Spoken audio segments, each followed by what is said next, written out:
Welcome back to Chessbox Worldwide. Today I bring you a fantastic game played between I am Ssegwanyi and FM Wanyama during the African Individual Chess Championship, which took place in Kampala, Uganda on the 22nd July 2016.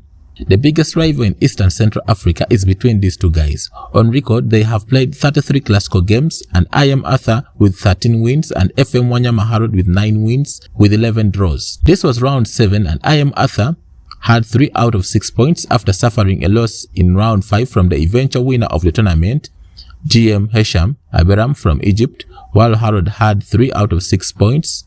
In Uganda, I am Arthur plays for Chireka Chess Club, while FM Wanyama Harold plays for Mulago Kings Chess Club.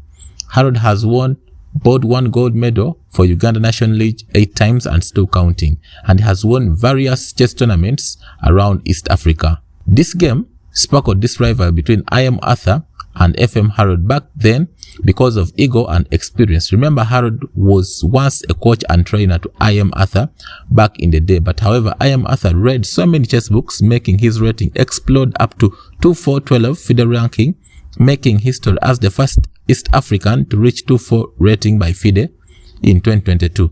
Ladies and gentlemen, welcome to the center of African chess. I am Arthur Ssegwanyi played e4 and FM Wanyama Harold played c5, the Sicilian defense, knight f3, e6, and after d4, c takes d4, knight takes d4. Knight f6 brings us the Sicilian Scheveningen, knight c6 brings us the Sicilian Taimanov, and s6 brings us Khan Sicilian. FM Wanyama Harold played s6, c4 is also a very powerful move, bring us to the Morocco Sibine.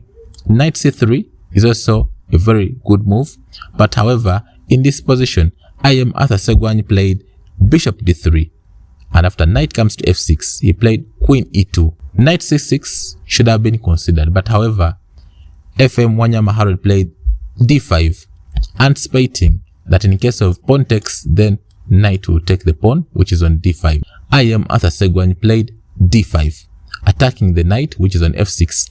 Queen b6 should have been considered. FM Harold played knight comes to d7.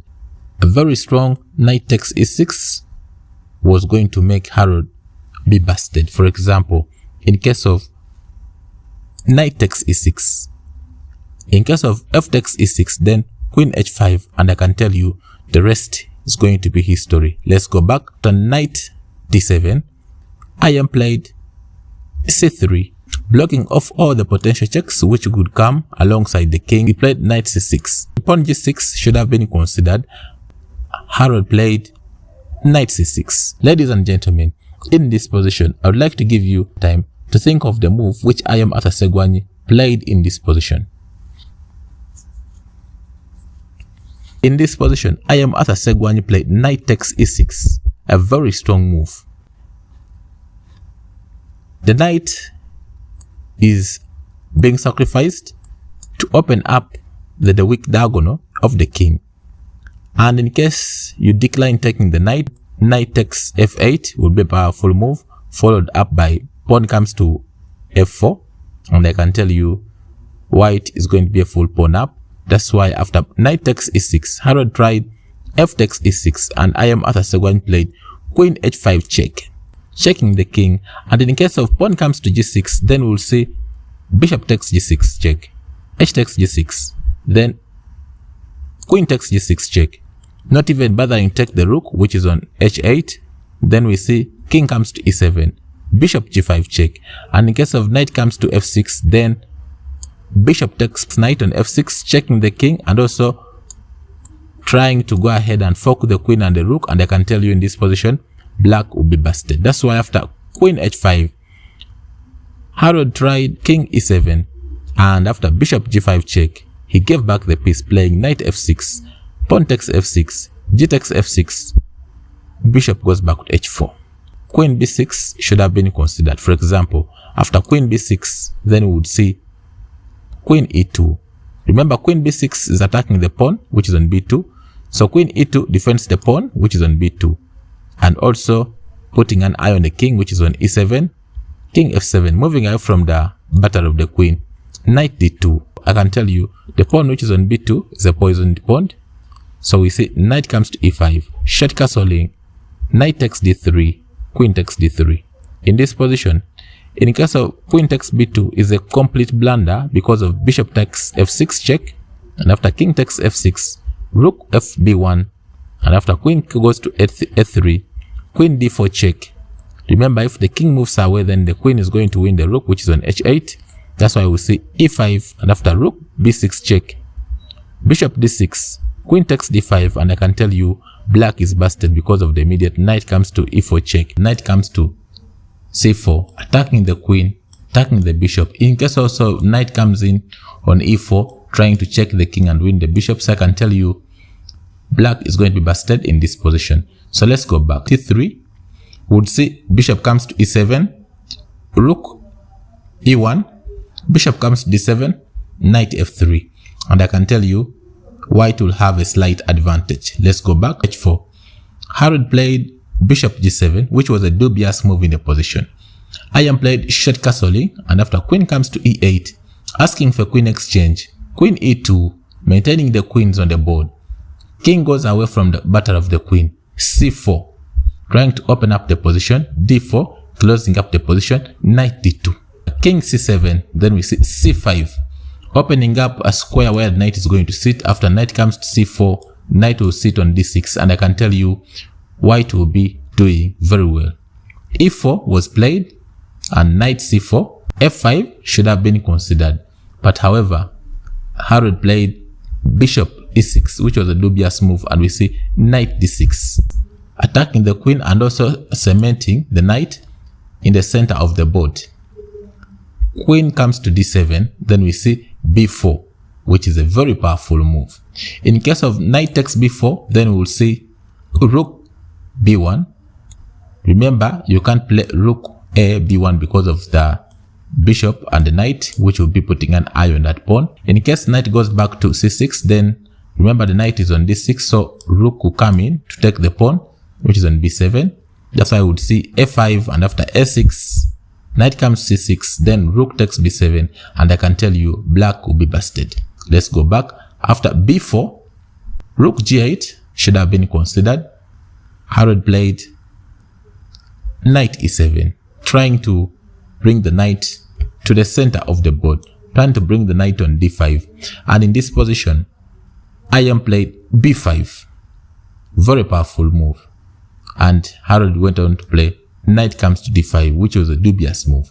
In this position, a takes b5 should have been considered, and after bishop takes b5, attacking the queen, knight comes back to c6, f4, rook comes to a5, attacking the bishop, f takes e5, f takes e5, rook b1, b6, then we will see a4, defending the bishop. Black can try to see a way of survival in the position. Let's go back. After b5, Harold played knight d5, which was a dubious move, and in this position, pawn comes to b6 and queen comes to b2, queen b2, a more powerful move, and we see b6, which was a very dubious move played by Harold. In case of pawn takes, then the king can win the knight, but he did not. Iam had planned something for him. He played pawn takes b6, and in this position, pawn takes b6 checks the king, and in this position, in case of king takes d6, then we would see queen a3 check, and after knight b4, giving back the piece, queen takes b4, king d5, f3. I can tell you bishop e4 or bishop c4 would be winning on the spot, and I can tell you black would be in a mating net. All you would have to do is to give back the pawn that is playing e4, and I can tell you black would be in a mating net. Let's go back. After c takes b6, FM tried king b8, and we see knight e4, f5, closing up the game. Rook comes to c1, c8, and then we see rook takes c8, king takes c8. Ssegwanyi could win the game on the spot by playing pawn b7, queen takes b7, then we would see knight will come in on knight d6 check, forking the king and the queen. Let's go back. In case of pawn b7 check, in case of king takes b7, then we would see knight c5 check, forking the king and the queen, and I can tell you Im would be winning the game on the spot. But however, after king takes c8, he played rook c1 check, king goes d8, rook c6, trying to come and pin the queen against the king. Queen goes back to e7, bishop c4, and after king goes to e8, he played d7, attacking the rook. After rook comes to b8, then he plays bishop takes f6, a very powerful move. In case of knight takes f6, then the rook is going to take the bishop, forking the queen against the king. That's why we see bishop takes f6, and now bishop takes d5. And after bishop takes d5, knight takes f6, forking the king and the bishop, which is on d5. And after king goes d8, we see knight takes d5. In this position, the checkmate is now unavoidable. Queen takes b7 should have been considered, but however, Harold played queen f7, which was a dubious move, striking to attack the knight, which is on d5. IM played queen a3. Queen takes d5 to be a very dubious move because of queen check, and after king comes to d7, queen g7 check, king d8. Then we see rook c8 check, and after rook takes c8, queen f8 check, and I can tell you black will be busted. Let's go back. Queen a3. Harold tried rook takes b7, and IM played queen b6 check. And after queen comes to d7, IM played queen f8 check. And in this position, FM Harold resigned the game because of, in case of queen comes to defend the king against the check, then rook c8 check. And in case of king takes rook, then queen takes queen. This will be a checkmate. And in case of queen takes queen, then this will be a checkmate. Thank you so much for watching, and I wish you the best of luck in your games.